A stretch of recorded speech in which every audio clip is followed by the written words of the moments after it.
एक बहुत बड़ा जुआरी था। उसने अपना बहुत कुछ दाँव पे लगा रखा था जुए में। उसका हर समय जुआ में ही टाइम जाता था, क्योंकि उसे लगता था कि मैं कुछ लगाऊँगा और इससे बहुत अमीर हो जाऊँगा। तो उसका एक फ्रेंड था जो बहुत बड़ा मैथमेटिशियन था वो। बहुत मैथ्स जानता था, उसमें वो उसकी पारंगत हासिल था। तो हमेशा उससे वो सलाह लिया करता था कि मैं कैसे गैम्बलिंग खेलूं, कैसे मैं पैसा लगाऊं, कैसे जीतूं, क्या प्रोबेबिलिटी है इसके मुझे जीतने की। तो उसका दोस्त बताता रहता था, क्योंकि वो मैथमेटिशियन है, तो वो इसकी क्या प्रोबेबिलिटी है जीतने की, तो वो कितने चांसेस हैं। तो वो उसको थोड़ा मैथमेटिकल ऐसा कैलकुलेशन करके कितना रिस्क है, कितना परसेंट रिस्क है, इस तरह का बताता रहता था वो। तो उसका जो दोस्त मैथमेटिशियन था, वो उसके साथ रहते रहते उसको बहुत कुछ सीखने को मिला। वो तो इससे सीखता ही रहता था, मैथ कैलकुलेशन वगैरह सीखता ही रहता था, लेकिन साथ में इसको भी मौका मिलता था बहुत कुछ सीखने का उससे। और उसने एक अपनी जीवन समरी में उसने वर्णन किया कि मैं उसके साथ रहते रहते पूरा आध्यात्मिक हो गया, और मुझे ऐसा लगा कि ये जीवन भी एक एक जुआ की तरह है, और ये अध्यात्म भी है जो भगवान का पाने का है, वो भी एक जुआ ही है। और उसने वर्णन किया कि मैं उस जुआरी से, जो मेरा फ्रेंड है जो गैम्बलिंग करता है, उससे मैं बहुत कुछ सीखा। उसकी जो मानसिकता रहती थी, वो मानसिकता क्या रहती थी कि अगर मैं 1 रुपया लगाया इस जुए में, तो एक का मैं 25 जीत सकता हूँ। तो अगर मैं जीतता हूँ तो मुझे मतलब 25 टाइम्स मुझे इससे रिवार्ड मिल सकता है, और उससे मैं लाइफ की बहुत, जो मैं पाना चाहता हूँ लाइफ में आनंद, वो सब चीज़ें हैं जो मैं ऐसे नहीं पा सकता।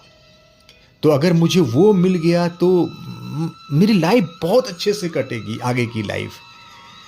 और अगर मुझे वो नहीं मिला, तो मेरा जो लॉस होगा वो कितने का होगा? 1 रुपये का लॉस होगा।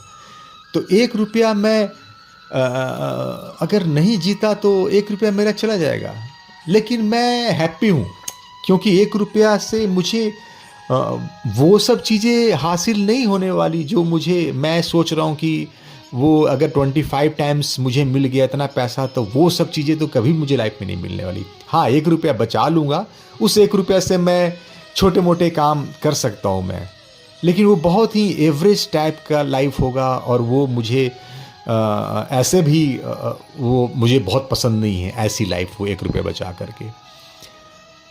तो उससे उसने अपने जीवनी में लिखा कि जो लोग, मैं सोचता हूँ जो लोग लाइफ में भगवान को पाना चाहते हैं, और वो इस तरह वो भी एक गैम्बलिंग कर रहे हैं। वो पूजा पाठ, प्रार्थना, और वो आध्यात्मिक किताब वगैरह जो पढ़ते रहते हैं अपना तो वो क्या करते हैं, वो भी एक क्या कर रहे हैं कि मतलब एक गैम्बलिंग कर रहे हैं, क्योंकि उसको पता तो है नहीं कि भगवान सही में मिल जाएंगे। पता नहीं भगवान हैं भी कि नहीं है, ये भी नहीं पता, लेकिन गैम्बलिंग खेलने को तैयार है।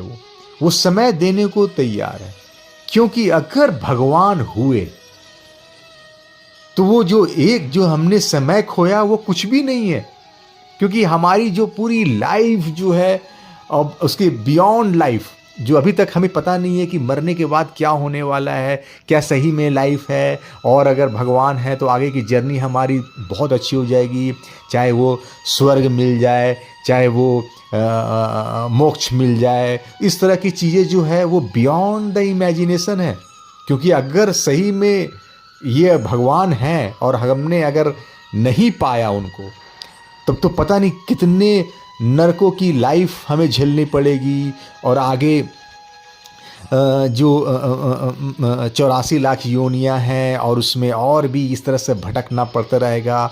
वो तो यो भी बियॉन्ड इमेजिनेशन है, वो पता नहीं कब से वो चलता आ रहा है। तो ये इसका भरपाई कैसे होगा?